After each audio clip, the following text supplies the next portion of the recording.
Assalamu alaikum wa rahmatullahi ta'ala wa barakatuhu. Mabiya wannan tasha mai albarka, sannan ku da arzikin ƙara kasancewa da mu a wannan lokaci mai albarka, sannan ku da arzikin ƙara kasancewa da mu mabiya wannan shirin mai suna 3 sau 3, kamar yadda muke kawo muku shi don ranar Juma'a da misalin karfe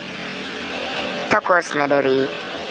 To fa an kawo wato ainihin sarki Alinuhu a cikin shirin 3 sau 3, don haka idan ka sun ka dakata da kallon wato shi ainihin wannan shiri saboda abu guda ɗaya da ake ta maimaitawa a cikinsa, to don Allah ka yi haƙuri ka koma ka cigaba da kallon wato shi ainihin wannan shiri mai suna 3 sau 3 kamar yadda muka saba kawo muku shi. Mun san da cewa shiri na baya wani sun dakata da kallonsa saboda tsarin bai musu ba, sun ga abu ɗaya ne dai an kasa cimma manufa abin da aka so a yi. To duk da haka shi yasa muka kawo muku wato ainihin sarki Alinuhu, amma ya kamata ku koma wato ainihin kallon shirin nan domin ku san menene za a ci gaba, saboda yanzu a cikin wannan shirin mai suna 3 sau 3 an kawo canje-canje sosai a cikinsa, inda dole dai ba za mu kai ku dai da zakin nisa ba, dole za mu bari ya kun ci gaba da kalla, sannan ku danna mana alamar subscribe, sannan ku ci gaba danna mana ƙaurar sanarwa, yadda ku ci gaba samun ɗan shirye-shiryen mu da zarar mun daura. 3 sau 3 naku ne namu ne.